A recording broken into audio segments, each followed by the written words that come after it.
Alright, so I've put a little bit of olive oil onto the tire itself. So we want to start by getting this narrow part underneath the edge of the wheel.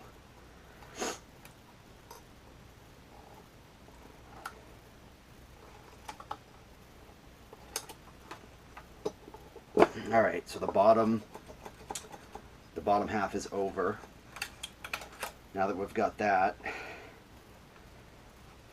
I'm going to kind of push this bottom part in and work it down a little bit onto the sides.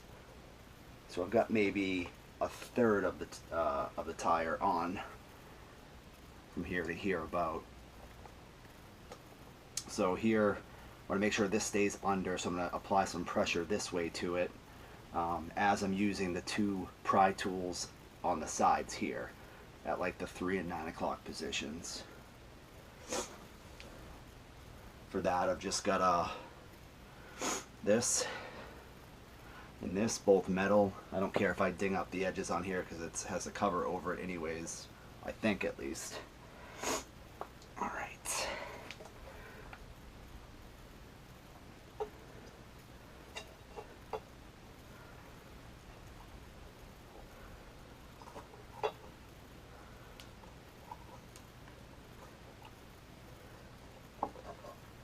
So I kept that under with my knee, and now I've got it under up to here. Be careful if you let go of this thing might fling out sideways.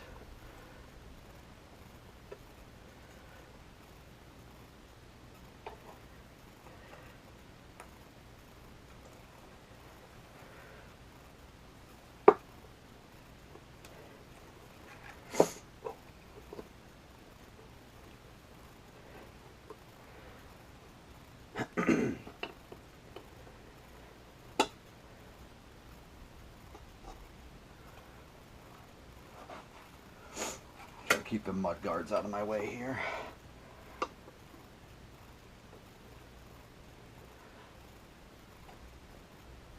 If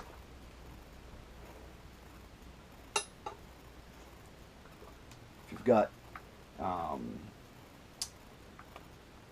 tire spoons, probably make this a little bit easier.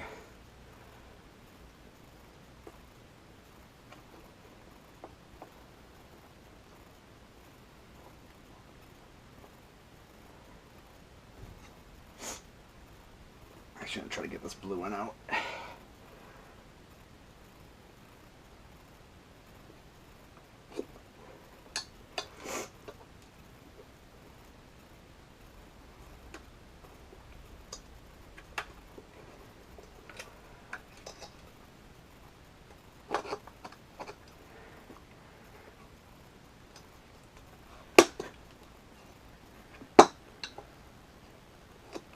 That's it.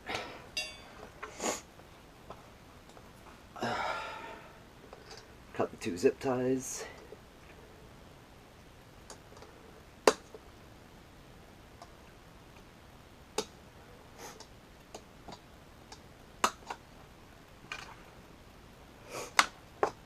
Pull those out.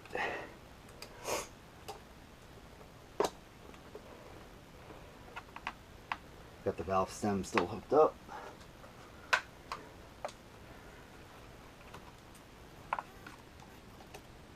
If you don't have one of these Milwaukee inflators, invest in it. Thing's amazing. Turn this on. Set it to 45 psi. I think I'll have to double check the pressures on these particular tires, but that seems like a good place to go. You won't be able to hear the beads pop over the sound of the compressor, but you can see and feel them when you're up close to it.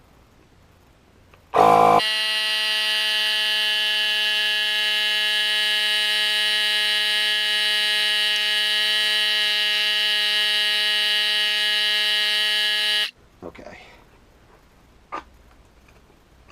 So on the first one I did, the bead popped immediately without me having to do anything special to it. So let me take this off for right now.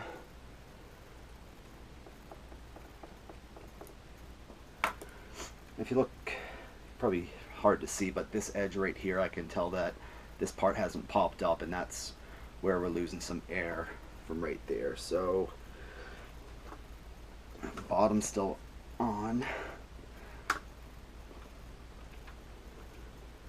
See some videos, people putting tires on will take a ratchet strap and they'll put it around here to compress the tire in, which will push this bead outwards. Okay, so I've attached a ratchet strap around the tire. I'll put the valve stem back on. It's probably going to be a lot of pressure when I release this ratchet, so just be careful when you do that.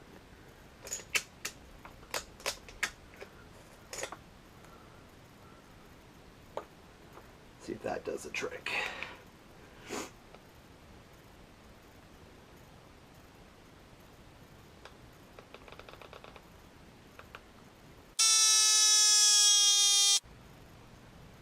I started to get some pressure in the tire, so before it gets too high, I'm going to release the strap now.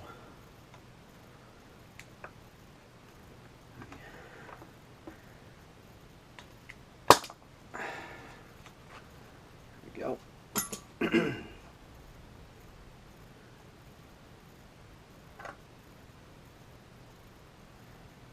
Bead doesn't look perfect on this side, but as I add pressure, we'll see what happens.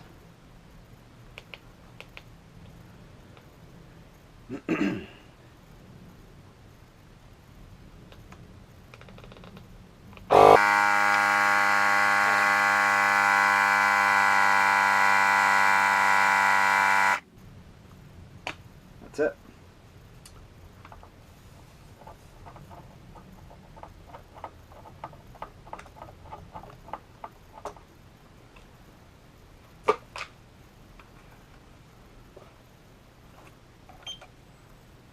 Good to go.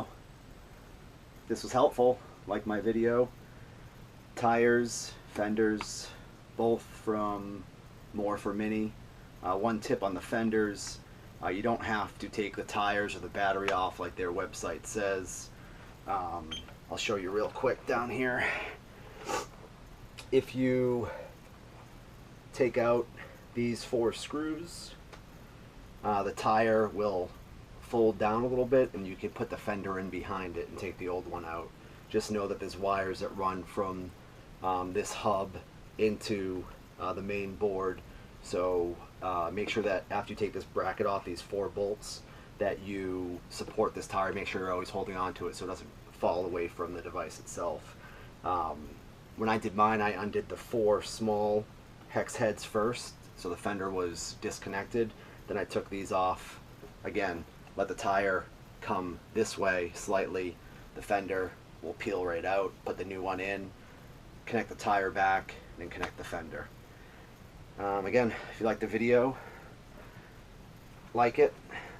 Thanks for watching.